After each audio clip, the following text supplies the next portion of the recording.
governors who are here present, Rector, Chairman of the Executive Committee, faculty members, students, ladies and gentlemen. President Shapiro, let me say a big thank you for the opportunity to speak today to students and faculties at the university. We understand that Haifa is a dynamic institution with a world-renowned reputation in many different fields of research, and is the leading university in Israel in the field of humanities, social sciences, education, natural sciences, and many more. To your credit, the University of Haifa was selected by the Council of Higher Education to lead the field of marine research, as well as the field of education in a network society. Uniquely, we are told, Haifa offers 20 international academic programs in the English language, which attract many excellent students from Israel and abroad. The scenic picturesque of Haifa University, located atop Mount Carmel, where Haifa's southern border verges on the Carmel National Park, epitomizes one of the most beautiful places in Israel. And it hosts to enjoy that beauty as we learn the presence of 18,000 students studying for their undergraduate, graduate, and doctoral degrees. Your faculty and student population is unique in composition and coloration. In Haifa's service to country, you have the largest number of military and security personnel who acquire their education in this university, along Jewish, Haredi, secular students, new immigrants, Arabs, and Druze. The University of Haifa, we are told, is the most pluralistic institution of higher learning in Israel, and is a shining example of how excellent research and teaching can be inducted in an atmosphere of mutual respect and inclusion, a contribution to the state of Israel and to its continued strength. We therefore applaud the university's distinctive mission, fostering academic excellence in an atmosphere of tolerance and multiculturalism. I indicated that I would speak to you on Liberia's quest for unity and transformation. Israel and Liberia share some important social and political histories.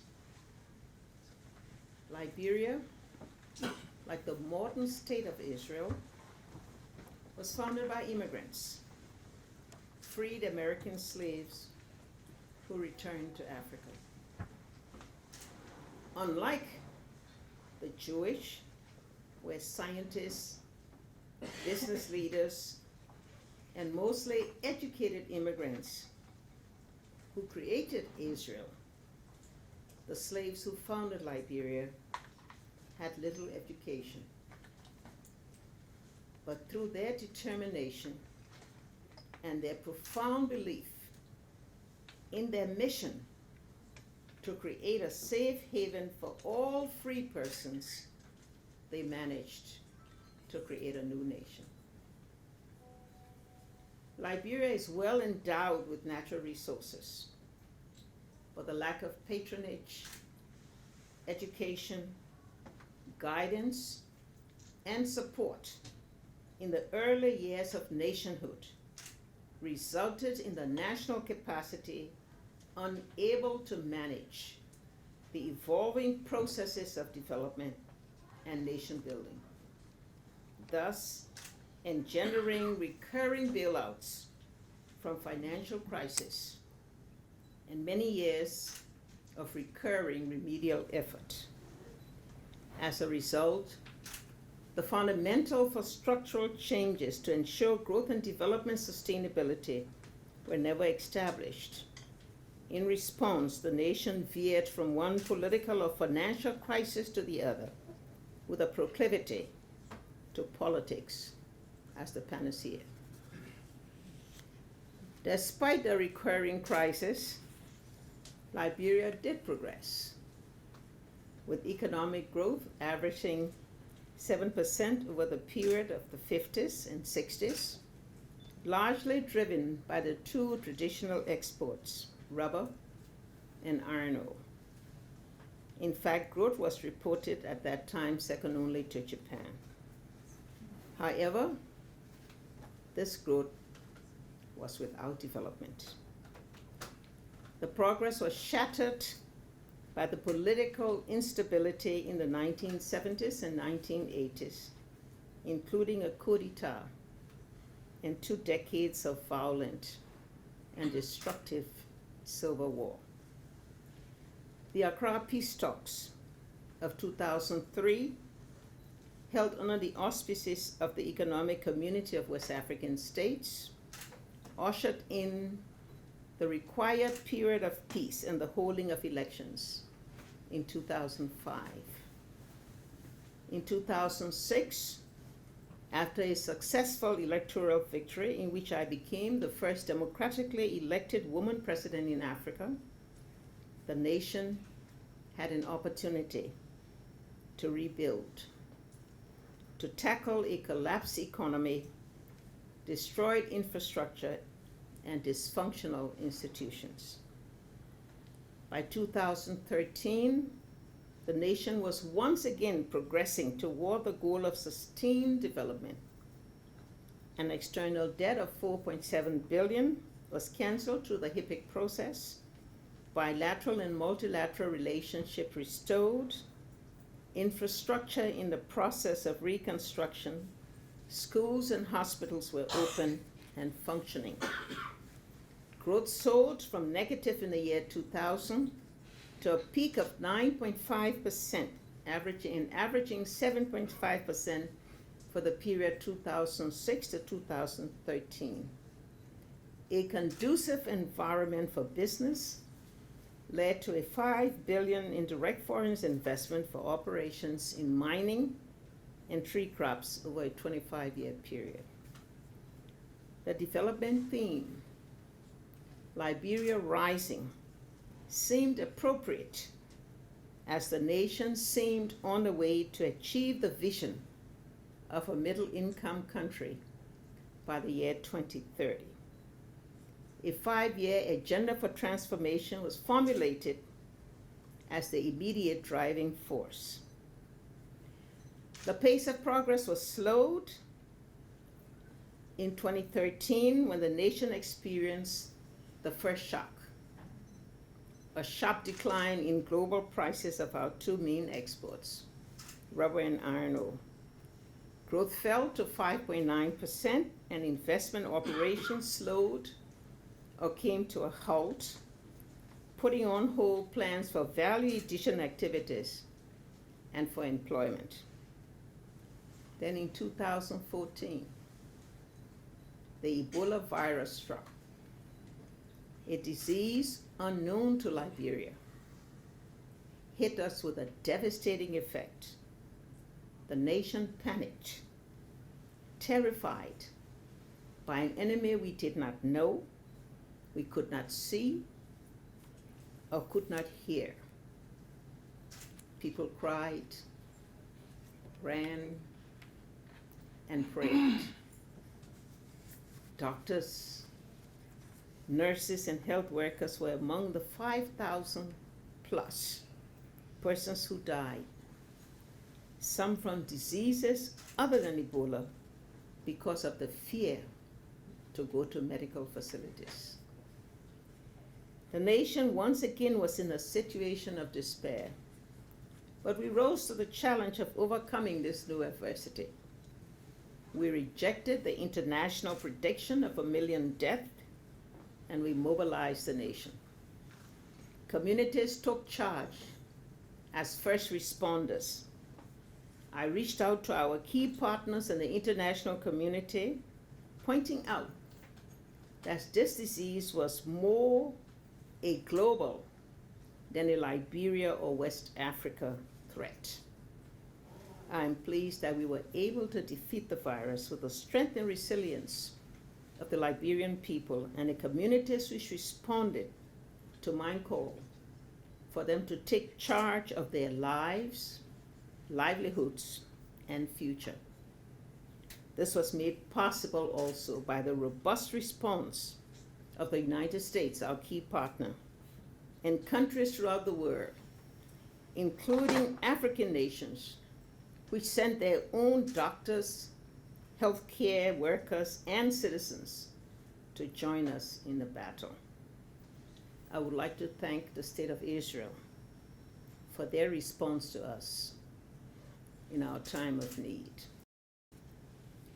Today, Liberia is a nation at peace after many decades of war and destruction, which in essence were the result of bad governance and class stratification. Indeed, as they built a new nation and somehow integrated a certain part of the native population, the newcomers held on to political and economic power at the expense of the great majority of the population. For a long time, there was political, economic, and cultural gap between the two classes of people. And there were some difficult times that emerged from that. The schism was the major reason for the many years of war and instability. As we speak to you today, we can say that Liberia has managed to overcome the differences and is a new nation living in peace. Transcending our differences to reach a national state of peace was not easy, but the survival of our nation depended on it. From a century ruled by one-party system, we now have not less than 22 political parties. I'm not sure that's a good thing. We have many newspapers and radio stations and talk shows. I'm equally not sure that's a good thing. But they have enabled us to cut across all region and ethnic divide. What we have learned from the war is that our diversity can be a strength that will cement our social fabric rather than divide us.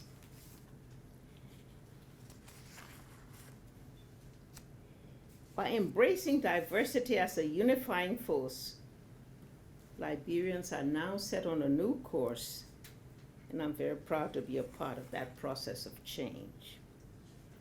Our mixture of color, culture, religion, politics are important dividends for peace and for development, and we intend to nurture them to strengthen our national identity. The former slaves who returned to create Liberia brought Christianity with them.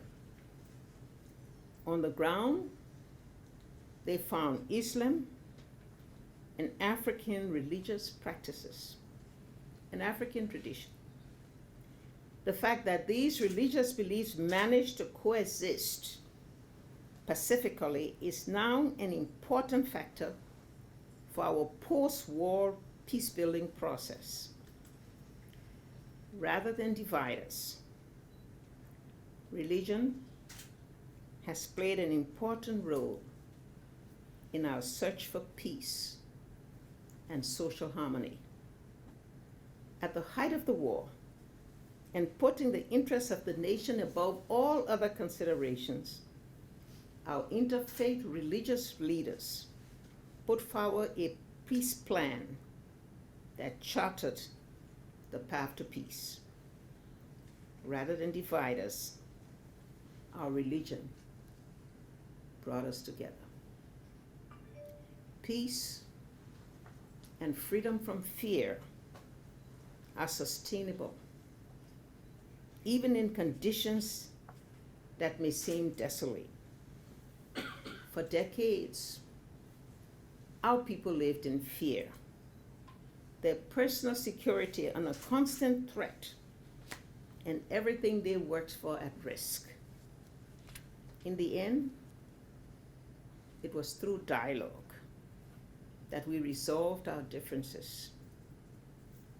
Had we started by talking to each other and finding common grounds, thousands of lives may have been saved, and we may have avoided a war.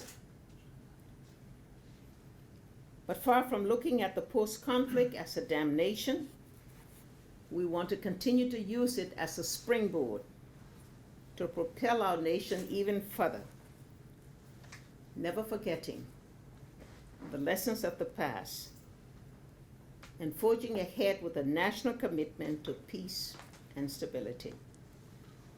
The policies we have put in place, along with the new institutions we have created, are geared toward assuring that never again will we roll back into war. Yesterday, I visited some of the holy places in Jerusalem, the places where Jesus was born, where he laid out in death, where he was buried. And I reflected upon our own nation, our own people, many of whom migrated from these parts of the world. We have Muslim population, we have Christian population. And we found out more about our Muslim population during our time of Ebola. The culture, the tradition, the history, the habits, all seem to be part of what we have seen and read of the peoples across many of these territories. And it just reminded me about the commonality of man. It reminded me that today, as we face other threats in our country after many years of war, in Africa after decades of trying to grow and to build a new nation, threatened by things that have emerged out of wars that no one wanted and nobody contributed to. Boko Haram, ISIS, all of those that today threaten the peace and security of a people all over the world, of people in Africa who all they want to do is to live in peace and pursue their goals and be able to carry on their lives.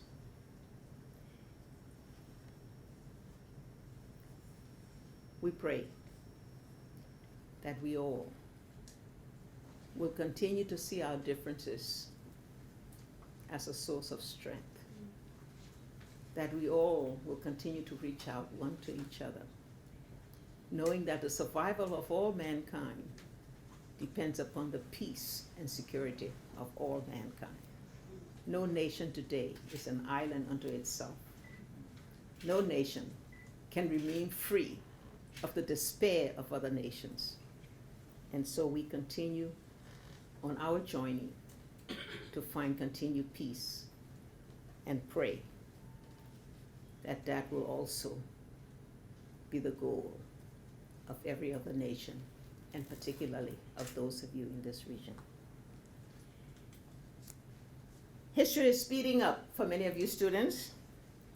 Soon you will leave the relative security, predictability, and certainty of these walls of Haifa for a world of accelerated uncertainties across the globe.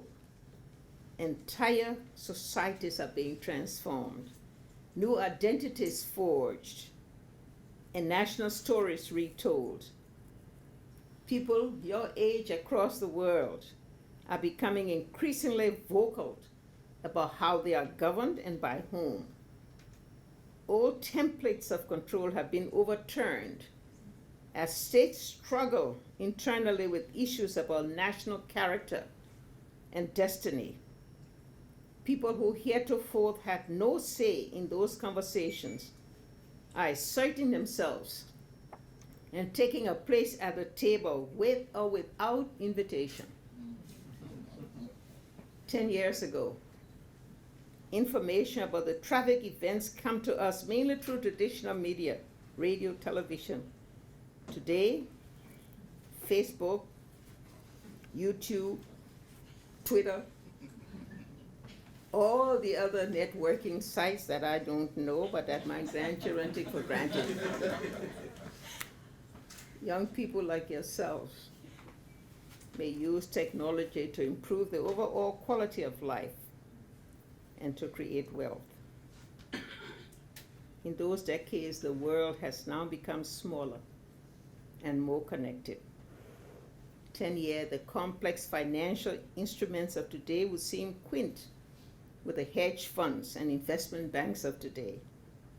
In those 10 years, our markets and economies have become more swiftly connected and rapidly adjusted. You see it here in Haifa. When you go to what is another Silicon Valley, and you see the high tech that characterizes this city, the innovation and entrepreneurship that is part of your daily life. As we move into the future, may we all be guided by the commitment of your university to academic excellence, tolerance, and multiculturalism. These principles will guide you and will guide us all in the undying quest of all mankind for the fundamental rights of freedom, equity, and justice. Liberia's own quest, your quest, may it continue in this spirit. Thank you.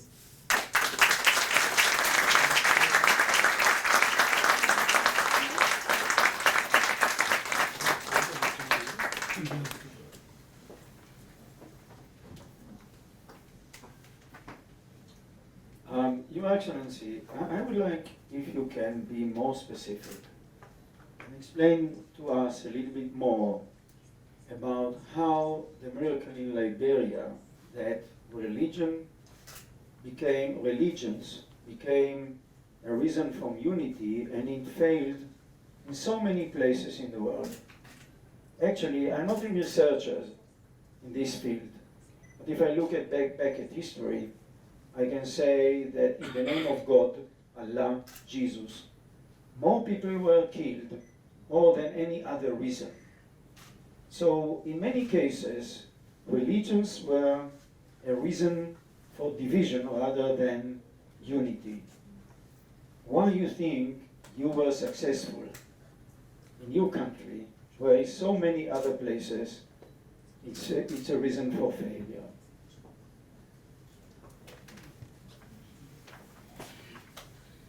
I don't think it's only Liberia that has seen, the the coming together of religions, living together, working together. Liberia is just one. You have it in so many other countries. In Africa, other places, Latin America, so it's not just Liberia. In our case, we came very close to a religious battle a few years ago because of someone in the church said something about someone in the mosque, and that started. But like I said, what was formed was an interreligious body. We used to have a Muslim council and a Christian council, each one dealing with their own religious groups and their religious constituency. But in forming the interreligious council was a determination of both sides that the only way we can ensure coexistence, the only way we can understand each other cultures is by having a group across that divide that will begin to reach out to both sides, respecting their differences, but at the same time ensuring that in those areas of common interests and shared values that we can work together. I was at the Wailing Wall and I wanted to walk on the bridge and go across. I couldn't do that.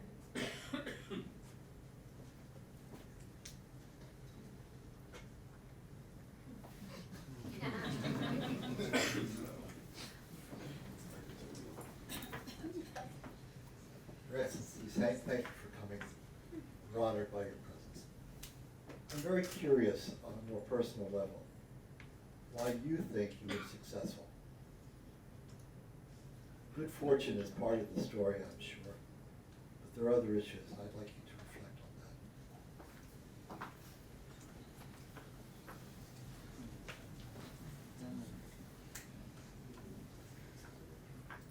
Just a hard-headed person who would.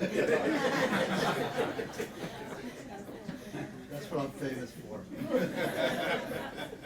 Just wouldn't give up, you know. And I think mainly that I,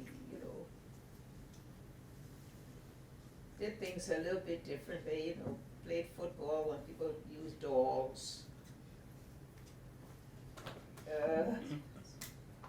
But I think it was largely that, just that determination, and every time you run into an obstacles and you're able to overcome it, you keep climbing the ladder step by step, and so mine was a long ladder with lots of hills and valleys, but the determination, I think, gets you there. And why did people listen to you?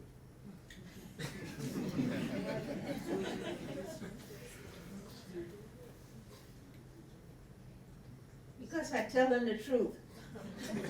Sometimes I say it diplomatically.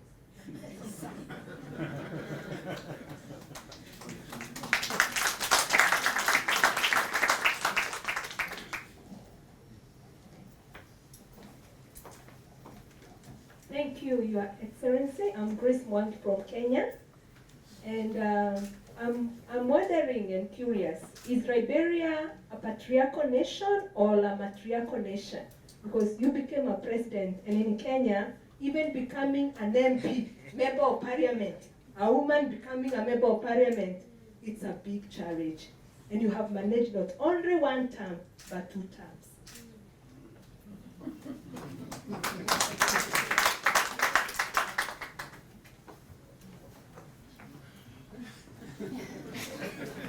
We are definitely a patriarchal nation, there's no question about that.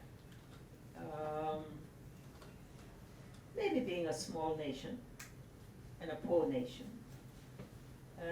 We've had a long history of women leadership, going back to our chiefs, going back to one of the first native chief in one of our places that really became the starter of the nation when she was the one who led the troops that started to open when Firestone went to start the largest rubber plantation in the country, and it was all nothing but woods and forests and bush, and she was the one who led the people when the men were afraid, who led the groups that allowed Firestone to come in to open the roads to start the whole process of development. Today she is revered in our nation, Chief Swakoko. Yeah, it started from that, and I think that tradition of honoring her in her memory and her courage has sort of stayed in the Liberian psyche. So we've had over the years, you know, women that have risen to high levels of leadership. Not enough yet, but we have that national experience. But you have an opportunity. Don't say it the way you say it. Go for it.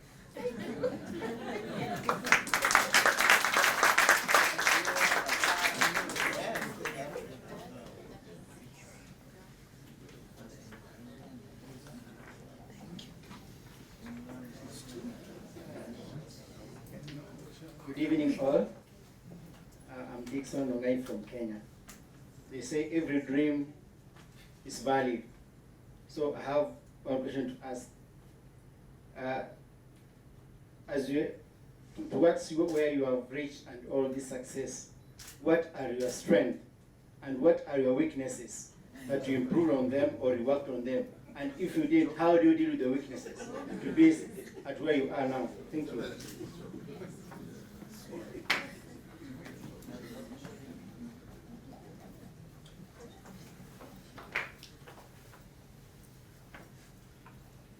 I will respond in one word, but in answer to each of those. My strength is courage. My weakness is impulsiveness.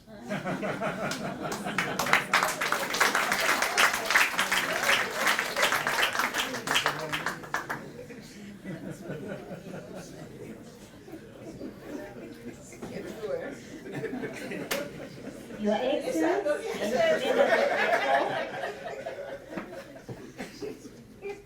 has been observed. Let me say, I have ministers here, and when I say impulsive, then they all nod their head.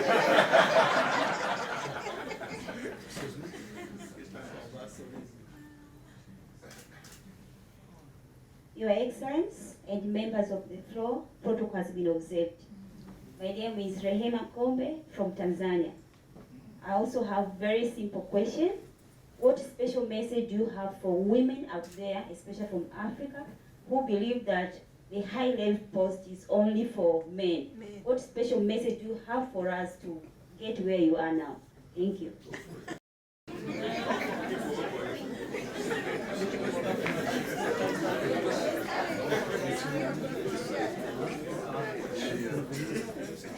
Maybe males will go out before you answer.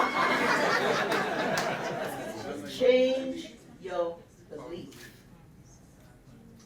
Don't believe that it will always be men in charge.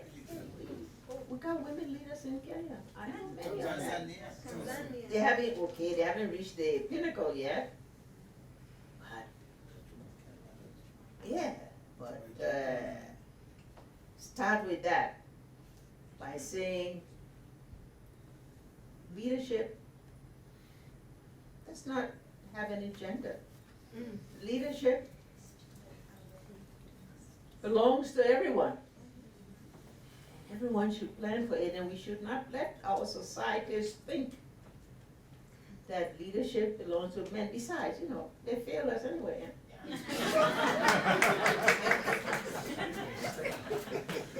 Time for change, right?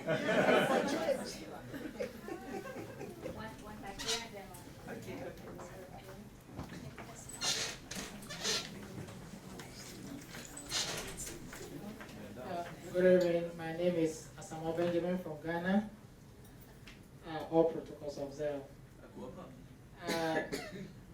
Your Excellency, I would like to ask concerning persons with disability or children with disability. Under your administration, you have brought Liberia to a maximum expectation.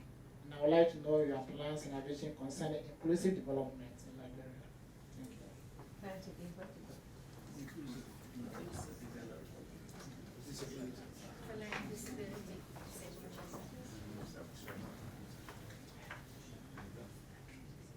Earlier today when I spoke, did I speak today? Yes, but I forget where I talked about Liberia's own traditional approach to development was one of large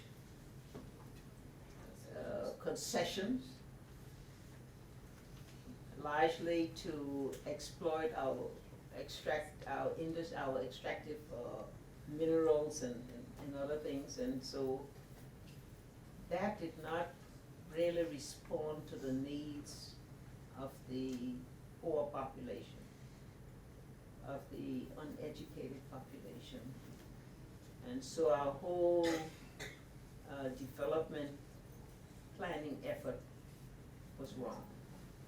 It served our purpose because we were well endowed with natural resources. And so we went to the easiest way was to bring large corporations in to mine iron ore, to build large rubber plantations. That was the easy way to do it, but as I said, it didn't lead to development, so there was not inclusiveness, development inclusiveness. Today, our shifting is really to recognize ourselves being an agrarian nation, that agriculture and those who farm and small and medium-sized enterprises are truly the vibrant element of the economy. And so our whole development philosophy has shifted as a result of our national experience over the years, not only the wars, but also the means that while we grew, we did not develop, that we needed to do something differently. So I think our new development approach will be more inclusive. You like that?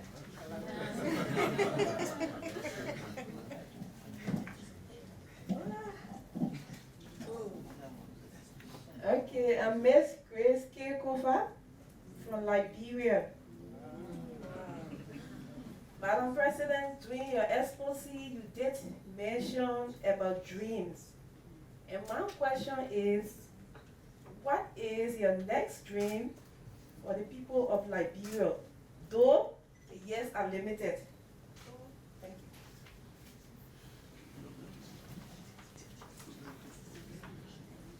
Oh, my year's limited, right? I mean, the term. Oh,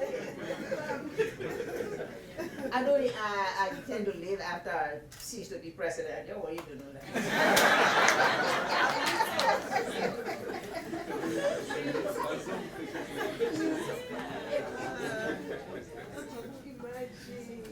No, my dream is for continued peace and stability in Liberia. Like I mentioned, today we're threatened, by forces over which we have no control.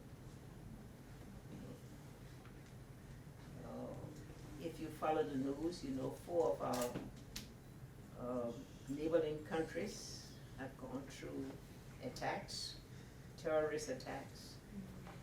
And so we all want to make sure that there's, first of all, peace and stability in the country. My dream is that in our next election, which is to me going to be Liberia's greater political test, because we've not had, in the past 2 decades, a peaceful transfer of power from one sitting president to another. One sitting civilian president to another. If we get past that, that's my dream, if we get past that.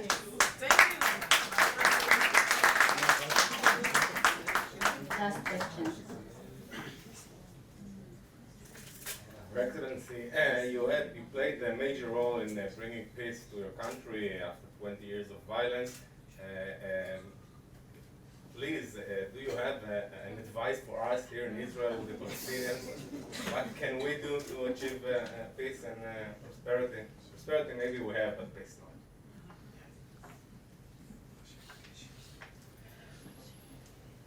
Can I speak frankly?